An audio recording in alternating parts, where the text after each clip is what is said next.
I was utterly shocked when my husband suddenly declared that unless I transferred ownership of our house to his name, he would consider divorce. To me, this house is more than just bricks and mortar. It's a vessel for countless cherished family memories. The thought of losing it was unbearable. His ultimatum felt like a cold manipulation of my emotions, and I couldn't shake the feeling of betrayal. In my distress, I turned to the one person I knew would understand: my father. My name is Patricia, and I'm a 32-year-old full-time housewife.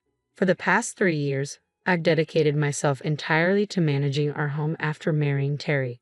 I left my career to fully support our household, while Terry took on the role of primary breadwinner. But our peaceful life hit a rocky patch after Terry's father passed away unexpectedly, prompting his mother to move in with us. I was only given a day's notice before her arrival, which was unsettling enough. As I struggled to adjust to this sudden change, Terry casually mentioned that my mother-in-law would be staying indefinitely. He dropped this bombshell while coming home from work, expecting me to make all the necessary arrangements overnight. I was stunned. I had thought it was just a visit, but no, she was here to stay, and the decision had been made entirely without me. When my mother-in-law arrived, she carried with her a heavy air of discontent. The moment she stepped inside, she chastised me for not picking her up at the station, saying it was common courtesy. Caught off guard, I explained that I hadn't known her arrival time. She snapped back that I should have called to check, accusing me of being thoughtless. "This is why some in-laws are just useless and inconsiderate," she muttered, settling herself on the sofa as if she owned the place. I was left speechless. From that day forward, her criticism only intensified. Every morning after Terry left for work, she would start, "Patricia, why are you just sitting there? The dishes aren't done yet. Why isn't the laundry finished?" That's just common sense. I'd apologize and promise to do the laundry after the dishes were done, but she'd fire back, "Your priorities are all wrong. In my house, laundry is done right after breakfast. Haven't your parents taught you anything about running a household?" I had developed my own daily routine long before she arrived, but nothing seemed to satisfy her. No matter how closely I followed her instructions, she always found something to criticize. The hours spent alone with her each day became unbearable. Then one day, it hit me: I had a way out of this nightmare. I remembered the house my father had left me after he and my mother retired to the countryside. It wasn't far from where Terry and I currently lived, and we had already talked about moving there eventually. With the constant tension of living under my mother-in-law's roof weighing on me, I decided it was time to suggest we move sooner rather than later. "Terry, can we talk for a moment?" I asked one evening. "What's up? Did something happen?" I asked, sensing the tension in Terry's voice. "Do you remember the house my father left us? What do you think about moving there?" "Oh, that house. We talked about moving there someday. Why the sudden decision?" "I've been having some real difficulties with your mother. She might not have mentioned it, but I can't stand living with her anymore. That's why I'm seriously considering the move. Since the new place isn't too far, I thought we could make the switch and let her stay here." To my surprise, Terry agreed. After discussing it with Kayla, we decided to move within the week. I had anticipated some resistance from her, but she accepted our decision with a bright smile. "Goodbye, Terry and Patricia. I'm so sorry for the sudden decision to move," she said cheerfully. "Don't worry about it," Terry replied, visibly relieved. "It's generous of your dad to have given us that house," Kayla remarked, her smile widening. "Thank you, and please visit us sometime soon," I added, feeling a surge of hope. "Of course. We're not that far away, and I'd love it if you came to see us regularly," she said, her voice filled with anticipation. "I will, I promise," as we wrapped up our conversation. Once we moved into our new home, a wave of relief washed over me. I was thrilled at the prospect of no longer enduring Kayla's biting remarks. Here, I could finally live freely, setting my own schedule and routines. Initially, I worried about how she might react, but discussing the move with Terry had calmed my nerves. However, this newfound peace was short-lived. Although the distance from my mother-in-law helped reduce my stress, Terry began coming home late, sometimes not at all. He justified his absences by saying he was worried about his mother, but his frequent unannounced late nights were disrupting my life in a significant way. This can't continue, I thought, feeling the weight of uncertainty settle back in. One day, I knew it was time for a serious conversation. "Terry, You've been coming home really late lately, and sometimes you don't come home at all. Is that so? He replied casually. I'm just worried about my mother. That's not the issue here, I said firmly. At the very least, you should let me know if you're going to be late, so I don't wait up for you or prepare dinner unnecessarily. Since you're a housewife and always at home, you can just eat the leftovers for lunch the next day, he suggested thoughtlessly.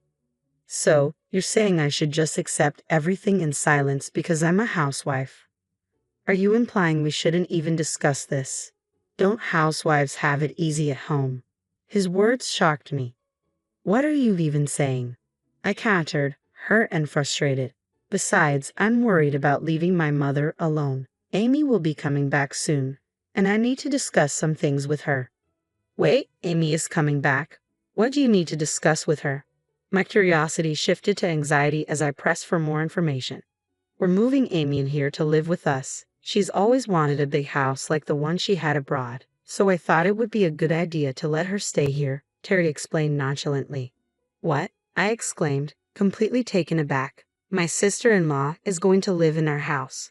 I was overwhelmed, struggling to process this unexpected news. Just as I had begun to enjoy a reprieve from Kayla's relentless critiques, a new challenge loomed ahead.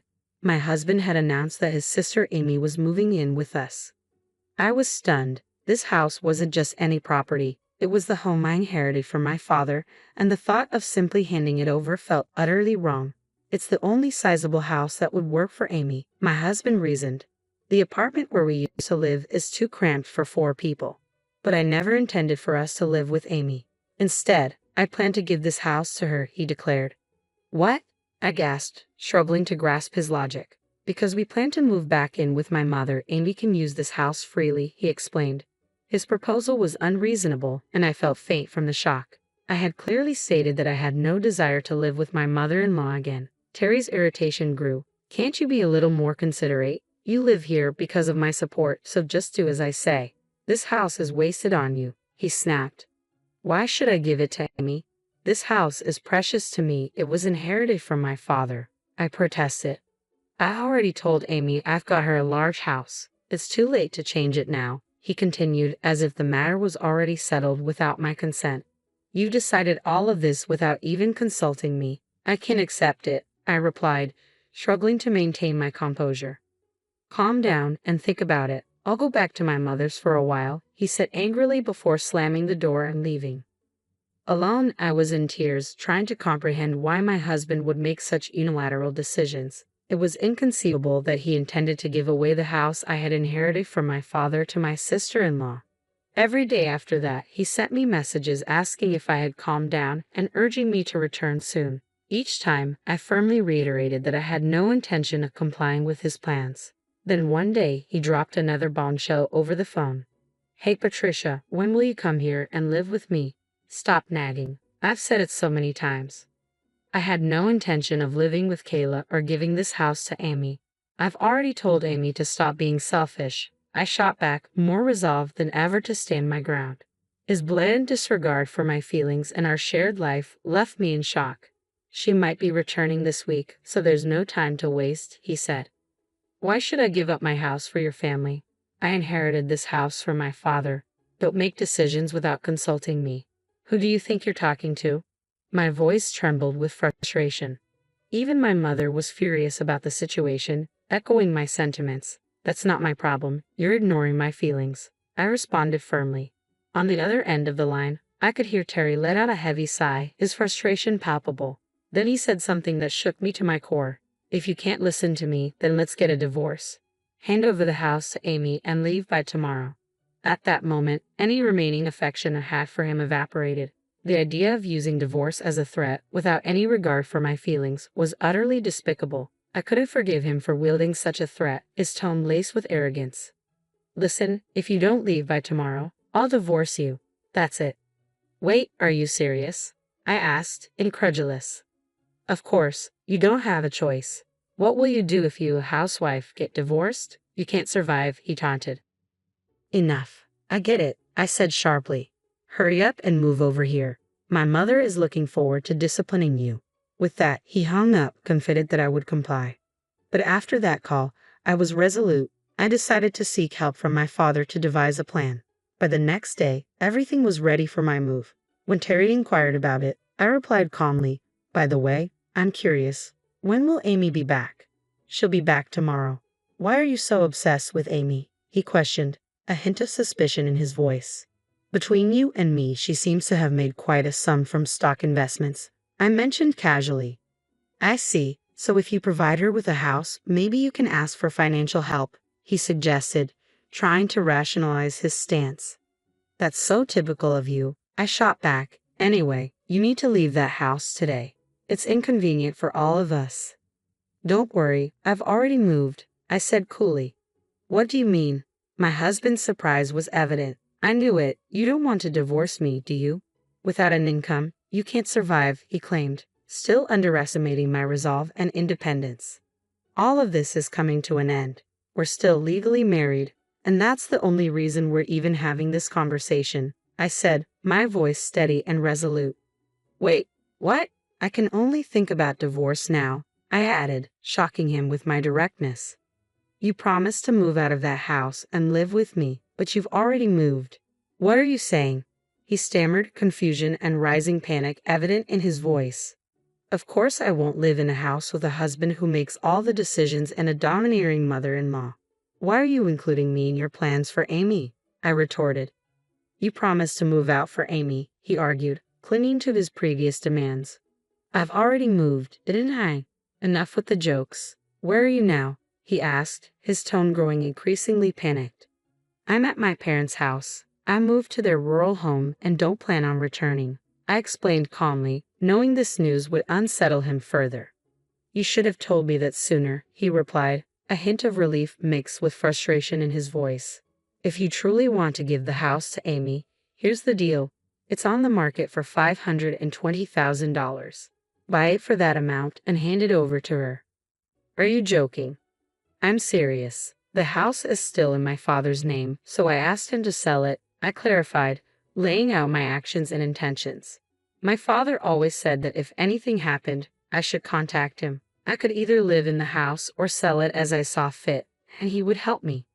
As a result of the valuation, a price of $520,000 was proposed, which I gladly accepted, and we put the house on the market immediately. My husband probably never anticipated I would take such decisive action. "Why are you doing this without asking me? This is unforgivable," he spat, consumed by anger and disbelief. "I'm not asking for nor do I need your approval. We're getting divorced soon anyway." "I don't care," I replied firmly. "Do you understand your position? You'll be the one in trouble if we divorce since you have no income. You're just a housewife." His attempt to belittle me only fueled my resolve. "I'd rather struggle on my own than be with you forever," I shot back, cutting off his manipulative tactics. "Amy will be coming back soon," he started, but I was no longer interested in his threats or plans. I was determined to reclaim my independence and dignity. "I mentioned before that I'm counting on Amy's financial contributions, didn't I? So if you want Amy to have that house, you can buy it for $520,000. If you can," I pointed out. "What? That's impossible," he exclaimed. "If Amy has made a fortune from her investments, I don't see why she couldn't afford it," I countered, sensing he was caught off guard. "I'm not sure how much she made, but claiming she can't afford it sounds like excuses to me," I replied, refusing to yield to his lack of accountability. Realizing further discussion was pointless, I made my stance clear. "I'm finished with this chaos you've created.